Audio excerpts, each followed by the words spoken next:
Koran.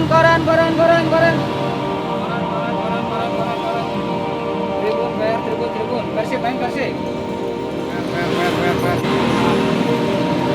Koran. 96-an lah. Terakhir susah-susahnya jualan koran tuh waktu Pak Harto lengser. Sampai semenjak corona kan banyak yang bangkrut koran itu. Dulu mah ada 15 macam ada. Sekarang mah tinggal 7 macam sekarang koran. Kalau nggak habis ya ditampung. Ada yang butuh kiloan ke pasar banyak gitu. Itu lebih sering mana? Sering gak habisnya, sering habisnya? Ya insya Allah sering habisnya. Masih ada sampai sekarang, masih terus berjalan, tetapi masa kejayaan kemakmurannya itu mulai tergerus gitu dengan perubahan teknologi yang sekarang ini. Nah, kalau misalnya disebut solusinya ada, saya sendiri secara pribadi hampir belum menemukan solusi yang terbaik bagi media cetak.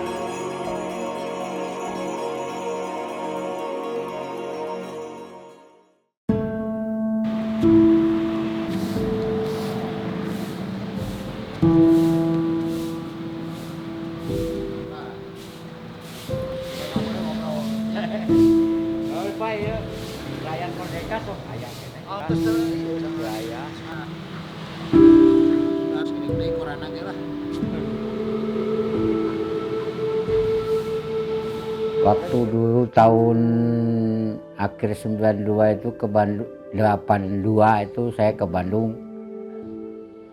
Pertama-tama itu langsung jualan tempe di pasar, bantu-bantu.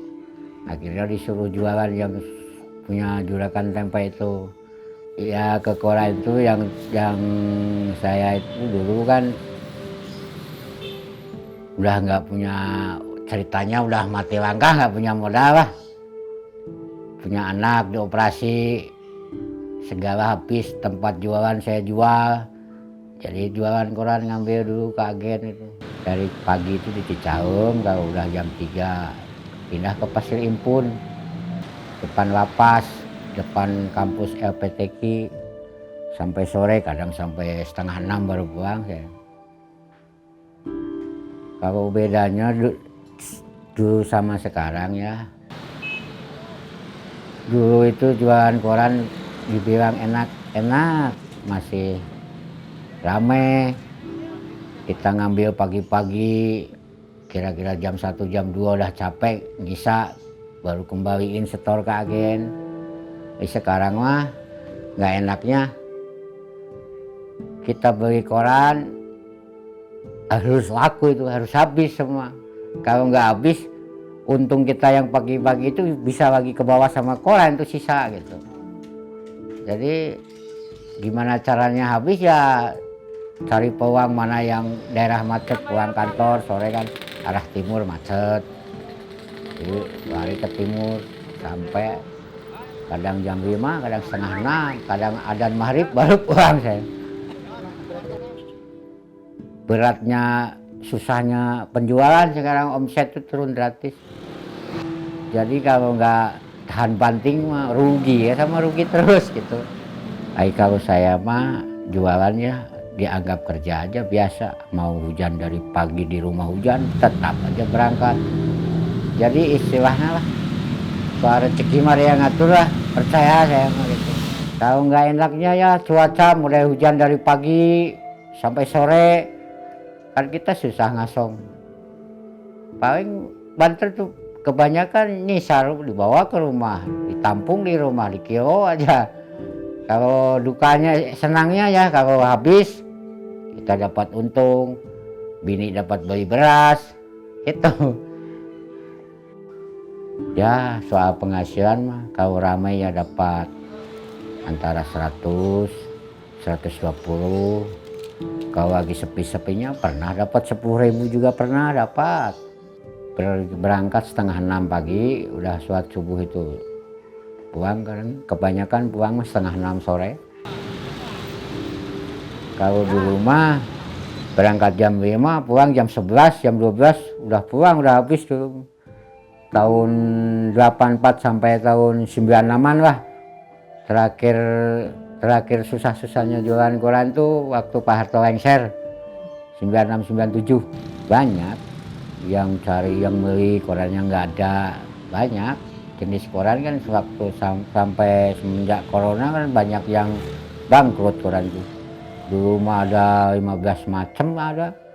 Sekarang mah tinggal 7 macam sekarang mah koran. Lebih banyak dulu. Sekarang mah aturan kita ngasong 1 jam, kadang-kadang pernah waktu 3 biji 4 biji pernah itu 1 jam itu. Kalau lagi bagus rezeki bisa 10 menit satu itu udah bagus. Sekarang mah kadang-kadang 50 mobil baru aku 1 orang yang beli. Ya sekarang kan zaman digital, orang suka milih HP daripada media. Tapi menurut saya lah ya, yang angkatan tahun 90-an sampai 2006 orang-orang masih beli koran sampai sekarang. Yang angkatan anak sekarang aja yang nggak ada yang beli mah, anak muda mah apalagi nggak ada sekarang mah.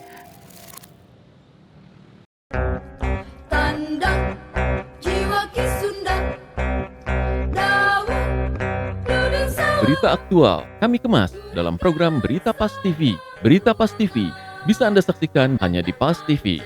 Pas untuk kita semua. Ngobrol Rupi-Rupi Pasundan menghadirkan narasumber dari berbagai kalangan yang kompeten dan kredibel, dipandu oleh host Teh Subarsah yang bisa Anda saksikan hanya di Pas TV. Pas untuk kita semua. Siraman rohani, penyejuk hati, menambah wawasan keislaman Anda. Bersama Ustadz Tata Sukayat yang bisa Anda saksikan hanya di Pas TV. Pas untuk kita semua. Bicara soal kuliner, tak akan ada habisnya. Ragam jajanan dan makanan, semua kami hadirkan dalam program Jajanan Pasar yang bisa Anda saksikan hanya di Pas TV. Pas untuk kita semua. Ilmu pengetahuan terus berkembang. Temuan-temuan dan hasil penelitian terus berdatangan. Semua kami sajikan lengkap dalam program Catatan Dosen yang bisa Anda saksikan hanya di Pas TV. Pas untuk kita semua. Prihatin dengan kondisi masyarakat. Disampaikan melalui kritik sosial. Diungkap lengkap dalam program Kang Didi Nyintruk yang bisa Anda saksikan hanya di Pas TV. Pas untuk kita semua.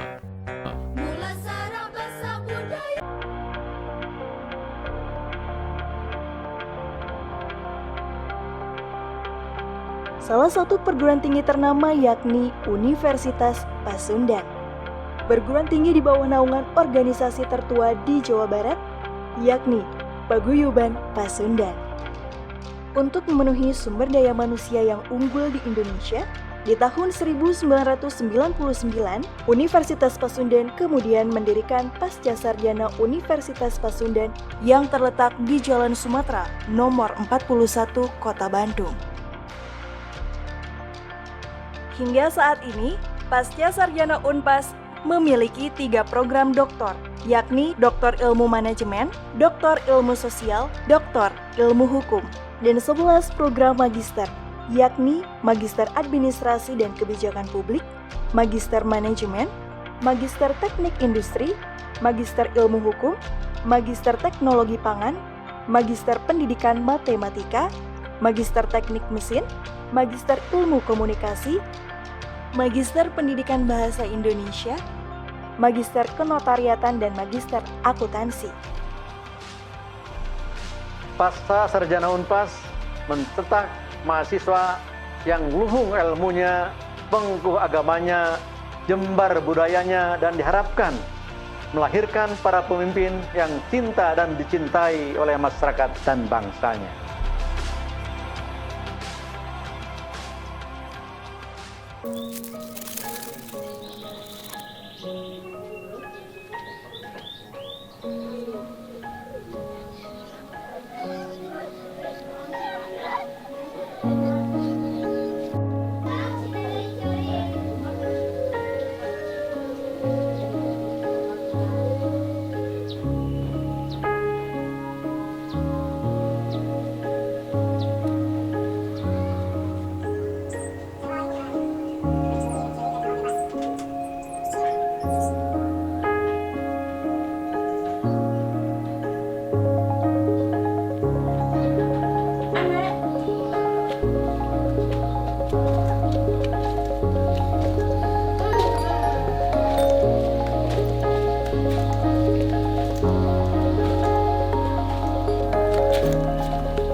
kan mah?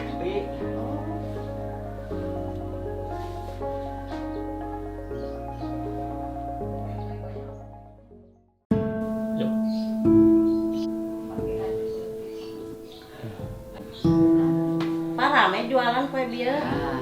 Gitu enak lah. Nambruk keneh ka koran oge. Lamru saya apa?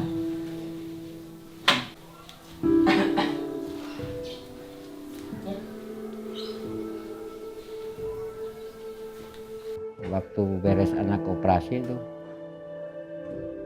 istri saya pernah bilang gini, wah mana mungkin kita punya rumah, waktu murah aja dulu nggak punya rumah. Kalau saya mah optimis, ya harapannya besar ini, anak-anak kerja walaupun nggak bisa ngasih orang tua yang penting cukup buat dia. Harapan saya mah gitu, pada soleh. Jadi masa tua bapak sama ibunya teh nggak ribet gitu. Harapannya gitu aja. Ya sebenarnya ya kalau nggak punya tanggung jawab mah udah bosan jualan koran. Kejenuhannya macet tiap hari hidup di jalan. Seharusnya mah kalau ini mah udah waktunya enak-enak pensiun di rumah, jual apa di rumah. Ya berhubung masih tanggung jawab masih berat, ya ikhlasin aja masih jualan koran. Duduk. Dirinya duduk.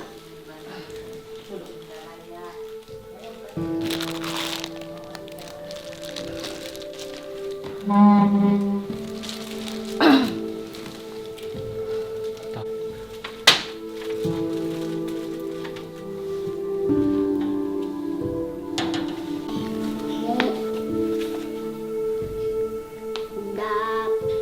laru Ri. dan rama lalu laku. Orang teh kan banyak yang suka, pasti juga ada yang gak sukanya gitu ya. Ada juga yang bilang kok maunya gitu ya. Jualan koran emang cukup jualan koran gitu ya. Ya emang cukup aing geus kumaha ada teu bisa diusahakan nu lain gitu ya. Teu nanaon lah ari kitu mah pernah ibu juga diledek gitu sama tetangga. Mede rumahnya juga kayak koran gitu kan, waktu duduk jendela kan banyak ditempelin koran, abang tukang koran, rumahnya juga tempelan koran. Istilah nama ari anu nempatina anak muda, ari rumah nini aki kata tetangga. Sampai gitu. Ya ingat sih perjuangan sama bapak, mah orang nyari tambahan yuk, hayu atuh Pak. Kan dulu kan sok suka ada Agustusan ya. Kalau malam-malam ibu sama bapak teh sok jualan dari panggung ke panggung teh gitu ya. Jualan rokok, jualan minuman, air mineral gitu, jualan permen. Ibu juga sok ikut jualan. Kalau ibu jualan di Sinanglaya, bapak mah jualannya di Sukup. Pulang-pulang teh jam 2 itu teh dari maghrib start teh. Itu selalu ingat, jadi siang malam teh kerja we bapak mah gitu, jadi tidak ada mengenal lelah gitu. Dulu pernah ibu putus harapannya waktu tinggal sama tetangga, kan tadi udah bilang ya tinggal sama rumah tetangga, udah nggak punya harapan gitulah, boro-boro punya rumah gitu, kebeli tanahnya juga lah, nggak mungkin gitunya kan kata si bapak mah entong putus asa, pokoknya mah kalau tahun 2004 cenah kalau nggak punya rumah orang transmigrasi cenahnya dulu teh bilang teh ya beta bapak boro-boro tanah mahal baheula wae ge keur tanah 50.000 teu kabeli gitunya komo ayeuna tanah geus 100 cenah teu nyaho rezeki orang mah cenah nah hangke geus mahal kabelina tapi teh alhamdulillah kajab ka ieu ka kabul gitu nya ka peser ieu. Ya keinginan untuk bapak sendiri mah ya Pingin bapak selalu sayang sama ibu.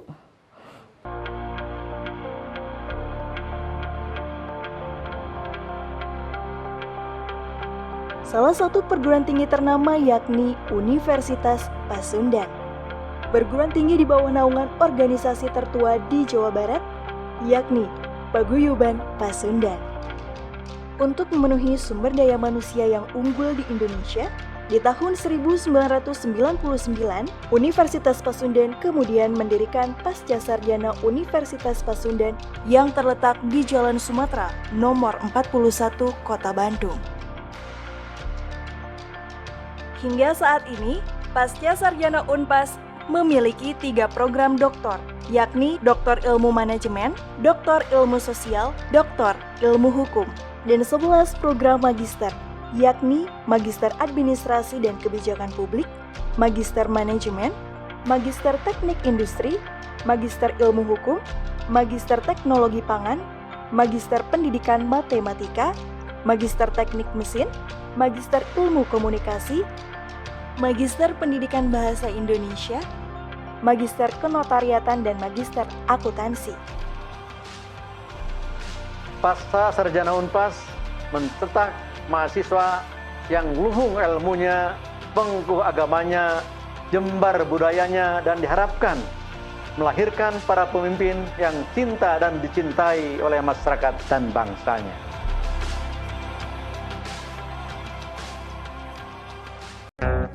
Tanda jiwa Ki Sunda, Berita aktual kami kemas dalam program Berita Pas TV. Berita Pas TV bisa Anda saksikan hanya di Pas TV. Pas untuk kita semua. Ngobrol Rupi-Rupi Pasundan menghadirkan narasumber dari berbagai kalangan yang kompeten dan kredibel, dipandu oleh host Tes Subarsah yang bisa Anda saksikan hanya di Pas TV. Pas untuk kita semua. Siraman rohani, penyejuk hati, menambah wawasan keislaman Anda. Bersama Ustadz Tata Sukayat yang bisa Anda saksikan hanya di Pas TV. Pas untuk kita semua. Bicara soal kuliner, tak akan ada habisnya. Ragam jajanan dan makanan, semua kami hadirkan dalam program Jajanan Pasar yang bisa Anda saksikan hanya di Pas TV. Pas untuk kita semua. Ilmu pengetahuan terus berkembang. Temuan-temuan dan hasil penelitian terus berdatangan. Semua kami sajikan lengkap dalam program Catatan Dosen yang bisa Anda saksikan hanya di Pas TV. Pas untuk kita semua. Hatin dengan kondisi masyarakat. Disampaikan melalui kritik sosial. Diungkap lengkap dalam program Kang Didi Nyintruk yang bisa Anda saksikan hanya di Pas TV. Pas untuk kita semua. Masalahnya dulu itu kan koran masih menurut kepercayaan satu-satunya media yang untuk informasi. Nah sekarang setelah datangnya teknologi ya kayak gadget, HP, ya dengan sendirinya mulai memudar. Kaula muda sekarang lebih memilih gadget atau misalnya HP ya, terutama internet itu ya.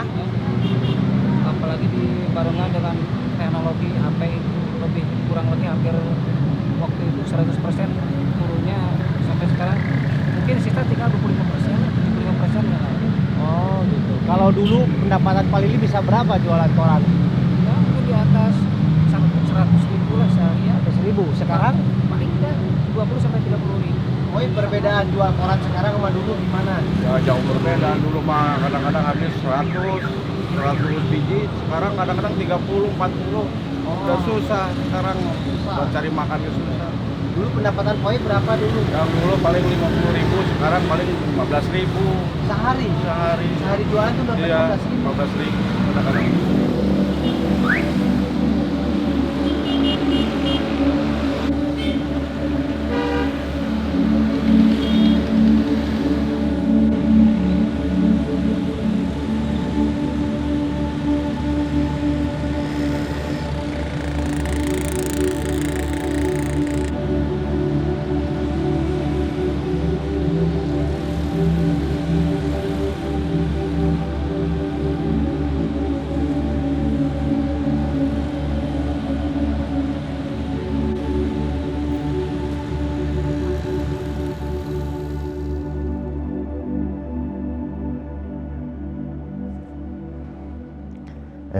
Terima kasih. Kalau kita bicara industri media sekarang, memang adanya disrupsi ini kacau balau ya. Bukan dari sisi bisnisnya saja, tapi dari budaya membacanya juga, habitat orang-orang, kebiasaan, kumpulan segala macam itu sudah mulai berubah. Dulu saya pernah membuat tesis waktu S2 di Unpad, judulnya itu Kematian Surat Kabar.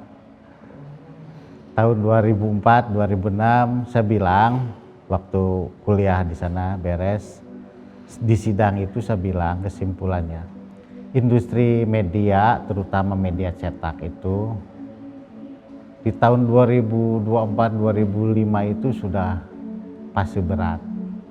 Kita menghitung hampir 12 instrumen atau variabel yang mempengaruhi kenapa industri media cetak itu mengalami kesulitan. Bukan kesulitan dalam hal pelanggan atau pembacanya, tetapi kesulitan dalam berbisnisnya. Jadi dulu yang saya pikirkan itu adalah menghitung kurva antara kematian media cetak secara bisnis dengan pertumbuhan bisnis portal beritanya itu yang online-nya itu.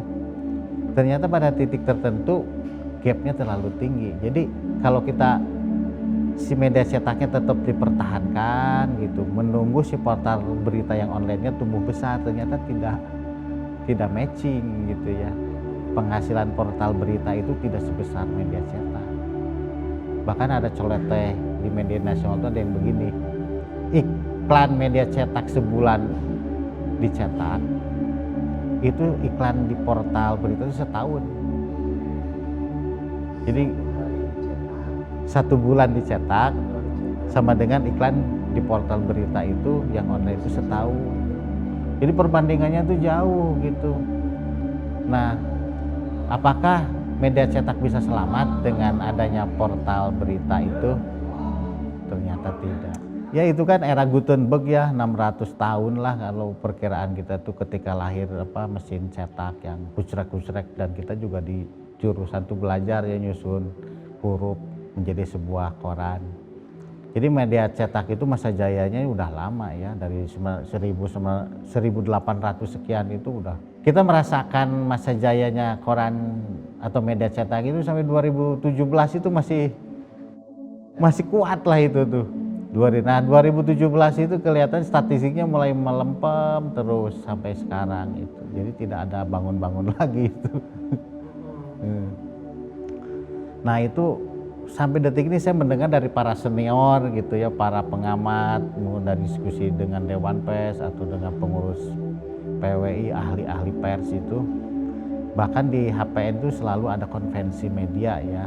Konvensi media itu mendengarkan masukan-masukan dari pelaku media, termasuk dari media cetak. Bahkan saya sendiri berlangganan di Dewan IFRA, itu adalah salah satu asosiasi penerbit seluruh dunia. Mendengar di negara lain juga memang berat ya, berat. Seperti kasus New York Times yang kayak seperti itu, Straits Times yang di Singapura. Media cetak itu masih ada sampai sekarang, masih terus berjalan, tetapi masa kejayaan kemakmurannya itu mulai tergerus gitu dengan perubahan teknologi yang sekarang ini. Nah kalau misalnya disebut solusinya ada, saya sendiri secara pribadi hampir belum menemukan solusi yang terbaik bagi media cetak. Kalau misalnya melakukan metamorfosis atau perpindahan dari media cetak ke media online, hampir semuanya sudah melakukan itu. Tapi kalau kita bicara bagaimana yang media cetaknya, saya sendiri sampai detik ini belum menemukan solusi yang hebat.